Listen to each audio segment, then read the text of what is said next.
रोशनपुर नाम के गांव में चंदा और शांति नाम की जिठानी और देवरानी रहती थी। चंदा का पति बहुत पैसे वाला था। उनके पास किसी भी चीज की कोई कमी नहीं थी और उसके विपरीत शांति का पति बहुत ही गरीब और नशेड़ी था। शांति चंदा के घर में काम करके अपना घर चलाती थी।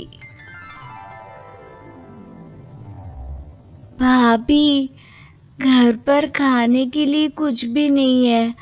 अगर आप थोड़ा खाना दे पाए तो बहुत मेहरबानी होगी। मुझे जो भी पैसे मिलते हैं वो तो आपके देवर नशे में उड़ा देते हैं। ये तुम लोगों का ना रोज रोज का ड्रामा हो गया है। अब देवर जी कमाते नहीं है तो मैं क्या करूं? तुम्हारा पति तो तुम्हारी सारी कमाई दारू में उड़ा देता है। रहने दो भूखा उसे।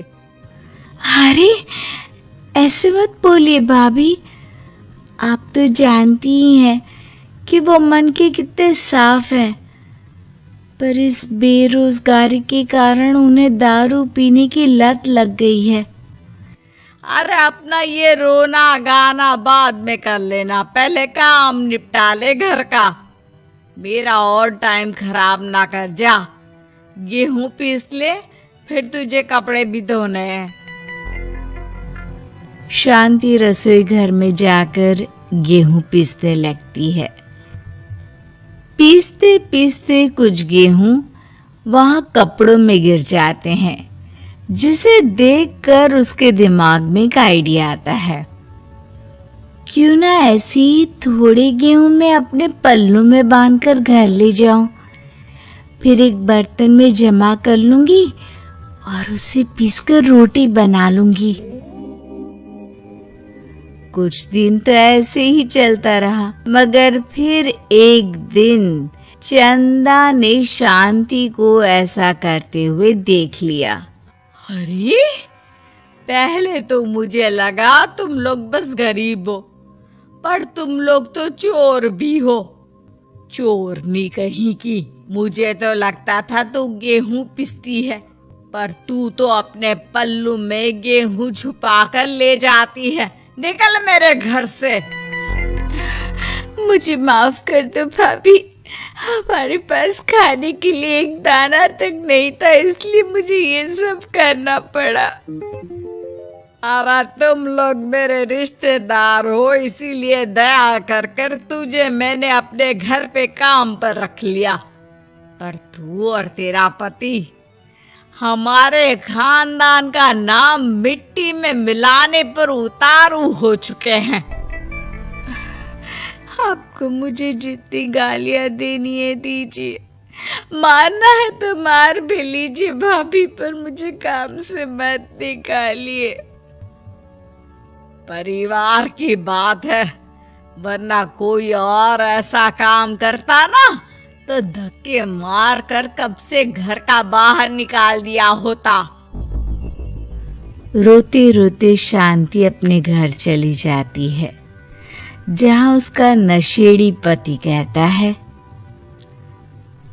अरे कहाँ रह गई थी कामचोर? इतनी देर क्यों कर दी? आज पैसे लाई कि आज भी खाली हाथ वापस आ गई है? अपने हाथ दिखा। जरूर पैसे छुपा लिए ताकि मैं दारू ना पी पाऊं। नहीं जी, मैं आपसे क्यों छुपाऊंगी? और अभी आप दारू पीने की बात कर रहे हैं, उसी कारण तो आज हम लोगों की ये हालत हो गई है।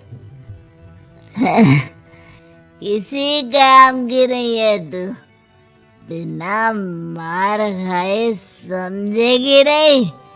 देख, अभी तेरे होश ठिकाने लगाता हूँ। रामलाल शांति को बहुत मारता है।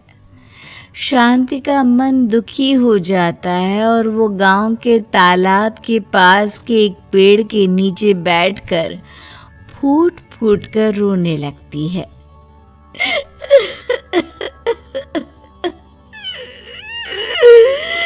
मैंने कभी किसी का बुरा नहीं किया, फिर भी भगवान मेरे साथ ऐसा क्यों कर रहा है?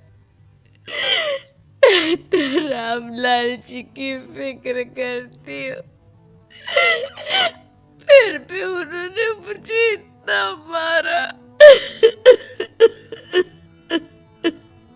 तभी उसे एक आवाज सुनाई देती है, रोने की कोई जरूरत नहीं है बेटी, चिंता क्यों करती हो?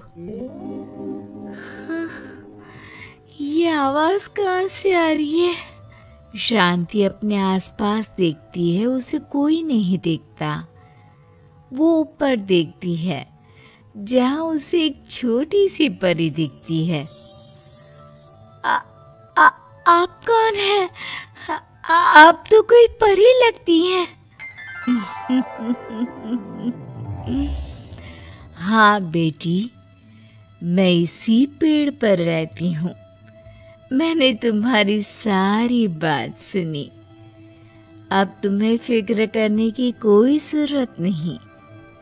अपनी आंखें बंद करो। शांति आंखें बंद करती है और जादुई परी अपनी छड़ी घुमाती है। उसकी छड़ी घुमाते ही पेड़ के सारे पत्ते सुनहरे रंग के हो जाते हैं। परी उनमें से एक पत्ता तोड़ लेती है और फिर से अपनी छड़ी घुमाती है, जिसके कारण सारे पत्ते पहले की तरह साधारण से दिखने लगते हैं। आंखें खोलो बेटा।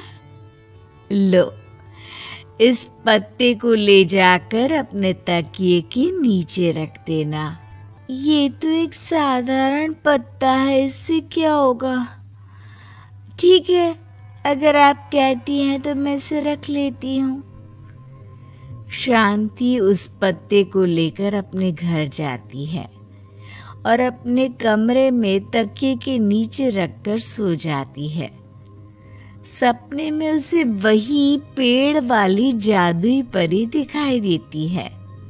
बोलो शांति, क्या चाहिए तुम्हें? मैं चाहती हूँ हम बहुत अमीर हो जाए और मेरे पति नशा करना छोड़ दे, उन्हें कोई काम भी मिल जाए। कल जब तुम सुबह नींद से जागोगी, तुम्हारी इच्छा पूरी हो गई होगी। अगली सुबह शांति नींद से जागती है। अपने आसपास का नजारा देखकर चौंक जाती है। उसके बिस्तर पर चारों तरफ सोने चांदी रखे हुए थे। हे भगवान, कहीं मैं सपना तो नहीं देख रही? इतना सारा सोना, वो भी मुझ गरीब के पास। रामलाल जी को बताती हूँ, वो बहुत खुश होंगे। शांति जैसे ही कमरे के बाहर जाती है, वो देखती है कि रामलाल सूट बूट पहने काम के लिए बाहर जा रहा होता है। मुझे शहर में एक नौकरी मिल गई है शांति, मुझे आने में देर हो जाएगी, घर का ध्यान रखना। और इस तरह शांति बहुत अच्छा जीवन बिताने लगती है। उसके पास अब किसी भी चीज की कमी नहीं रह जाती। रातों रात शांति के पास आए इतने पैसों को देखकर उसकी जिठानी उससे पूछती है, अरे क्यों रे शांति, कहीं बड़ा हाथ मारा है क्या? अचानक तुम लोगों के पास इतना पैसा कैसे आ गया? नहीं नहीं भाभी, ये सब तो जादुई परी के दिए हुए पत्ते का कमाल है। शांति जादुई पत्ते के बारे में सारी बात चंदा को बताती है, जिसे सुनकर चंदा के मन में लालच आ जाता है और वो झूठ मूठ रोते हुए उसी पेड़ के नीचे जाती है जहाँ उसकी रोने की आवाज सुनकर जादुई परी कहती है, क्या हुआ बेटा, क्यों रो रही हो? मैं बहुत गरीब हूँ, मेरे पति मुझे बहुत मारते हैं, अब मैं जीना नहीं चाहती। चिंता मत करो बेटा, अपनी आंखें बंद करो। जादुई परी चंदा को भी उसी पेड़ का एक पत्ता देती है और तकिए के नीचे रखने को कहती है। चंदा उस पत्ते को लाकर अपने तकिए के नीचे रख लेती है और अगली सुबह जब उठती है तो उसके कमरे में चारों तरफ सांप बिच्छू रहते हैं। अरे बचाओ बचाओ, कोई मुझे बचाओ, ये कैसा पत्ता है जिसे लाने के बाद उस गरीब शांति के पास तो इतना सारा सोना आ गया और मेरे चारों तरफ ये सांप बिच्छू, अरे कोई बचाओ। चंदा अपनी जान बचाती हुई शांति के पास जाती है। चलिए भाभी, मुझे लगता है आपके घर में सांप बिच्छू को बस जादुई परी ही हटा सकती है। दोनों मिलकर जादुई परी के पास जाते हैं। ये सब तुम्हारे बुरे इरादों का नतीजा है चंदा। तुम झूठ मूठ बस पैसे के लालच के कारण यहाँ आकर रो रही थी, इसीलिए तुम्हें जादुई पत्ते ने उसकी सजा दी। अरे मुझे माफ कर दीजिए जादुई परी, मेरे मन में लालच आ गया था। अरे शांति, तुम भी मुझे माफ कर दो, मैंने तुम्हारे साथ बहुत गलत किया है, फिर भी तुम मेरी मदद के लिए आई।